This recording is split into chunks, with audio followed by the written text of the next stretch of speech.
Erev Tov Rabotai, we are continuing with our Mishna Yomi, Masechet Bava Metzia. We are up to Perek Daled Mishnah Gimel. Today's Mishnayot should be Le'ilu Nishmat Neria ben Svetlana Ranbai V'Eliyahu ben Burchai Israel of Chana bat Miriam Sason ben Raya and Yoshua ben Shifra Menuchatam beGan Eden Amen and Le'avdi ben Chaim Lechaim v'Derefua Shelemav Daniel Shalom ben Rosa betoch Shah Cholei Israel and Achlama Mera Binyamin Od Zion Chai ben Dvorah.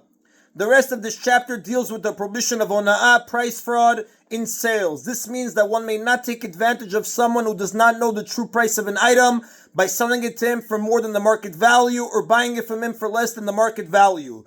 If, however, the two sides know the market value but agree upon a different price, there is no prohibition. This is a discussion in the Gemara, Bava Metzia, page 51a and b. If the difference between the market value and the price paid is significant enough, the person who was cheated can demand to be paid back the amount he was cheated. The Mishnah explains how big that difference must be. Now, it should be noted that if the difference is less than the amount the Mishnah will state, there is no need to pay back anything, since people are generally willing to overlook such a small difference. And if the difference is more than the amount the Mishnah will state, the sale is simply cancelled. The buyer returns the item and gets a full refund. It's only when the difference is exactly the amount the Mishnah will state that the sale remains in place and the one who was cheated gets back the difference. The amount considered ona'ah, price fraud, is 4 silver ma'az for an item that was sold for a selah, when a selah is worth 24 silver ma'az. There are 6 ma'az in a dinar and 4 dinar in a selah. Now, the Mishnah could have simply said 4 ma'ah for a selah, but the relative worth of the ma'ah and the selah sometimes change, so the Mishnah identifies the type of ma'ah and selah it means. Shtut lamikach, meaning 1/6 of the market value of the item that was purchased. In other words, if the market value of the item was 24 ma'az, a selah, and the price paid was either 4 ma'ah more or 4 ma'ah less than that, the sale stands, but the person who was cheated is refunded the amount he was cheated, 4 ma'az. If the object was sold for 28 ma'az, the buyer is entitled to get 4 ma'az back from the seller, and if it was sold for 20 ma'az, the seller is entitled to get 4 ma'az back from the buyer. Now, in addition to the amount of the price fraud, the right to demand a refund also depends on how long after the sale the person who was cheated asks for a refund. The Mishnah now addresses this issue. Ad matay mutar lachzir, until when is he permitted to return the item he bought or demand to be paid back the difference in price? Now, the Tana of Mishnah holds that the person who was cheated not only has the right to let the sale stand and get back the amount he was cheated, but he also has the right to cancel the sale entirely and get all his money back. The Mishnah teaches that if he decides to cancel the sale, he is not even subject to the curse against someone who backs out of a sale after paying for it, because this curse does not apply to someone who backs out because he was cheated. This is why the Mishnah asks, until when is he permitted to return the item? Ad kedesh yareh letagaro lekrovo, until enough time has passed to show it to a merchant or to his relative, to have them appraise it and say whether he was cheated. Once this time has passed, he can no longer return the item or force the other person to give him back the difference. If he waits longer than that, we assume that he has forgiven the overcharge and he can no longer ask for a refund. This time limit applies only to the buyer. It cannot apply to the seller because he does not have the item anymore and cannot show it to anyone to see if he was underpaid. The seller can discover that he was underpaid only when he comes across a similar item later and sees what is being charged for it. When this happens, he must immediately return to the buyer and ask for the amount he was underpaid. If he does not, we assume that he forgave the underpayment and he can no longer demand it.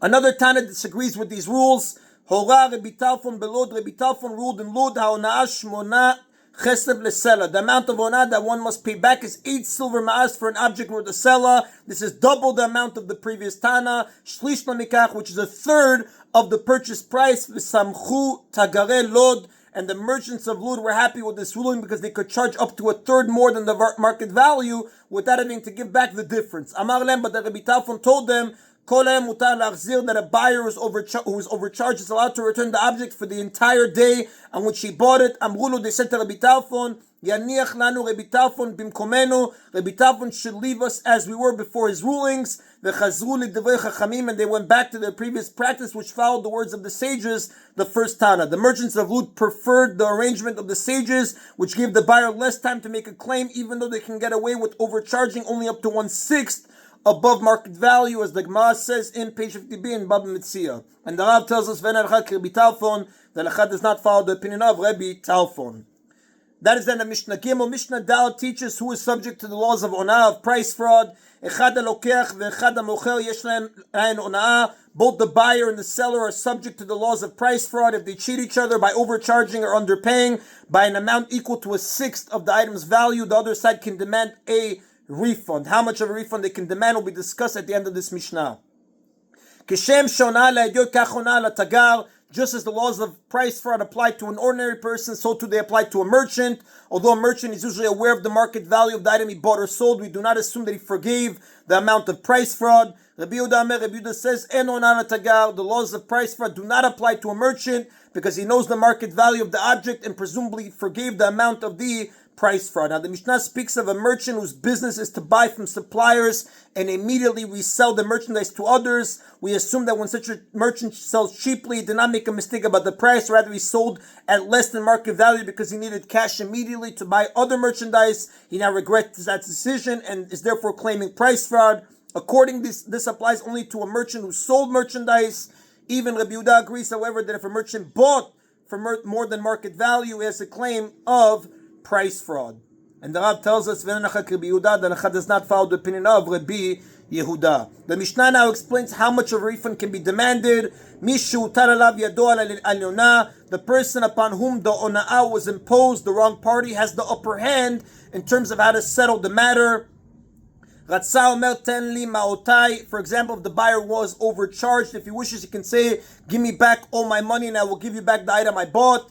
Or he can say, give me back the amount you overcharged me and I will keep the item. Similarly, if the seller was underpaid, he can demand to be paid the difference or he can decide to cancel the sale. Now the Mishnah is discussing a case in which the amount of the price fraud was exactly 1/6 of the market value. The Tana of our Mishnah holds that in such a case, the wrong party can choose either to receive back the difference and let the sale stand, or to cancel the sale entirely and get a full refund. The one who committed the price fraud has no choice and must do whatever the wrong party decides. The Gemara in page 50b by Metzia, however, cites another Tana, Rabbi Natan, who says that where the price fraud was exactly 1/6, the wrong party cannot cancel the sale and get a full refund. He may only demand back the amount of the price fraud. And Halacha follows this last view in Shulchan Aruch, Choshen Mishpat, chapter 227, Halacha 2. And that is the Nabotai of today's Mishna Yomi. Baruch Adonai Leolam. Amen v'amen.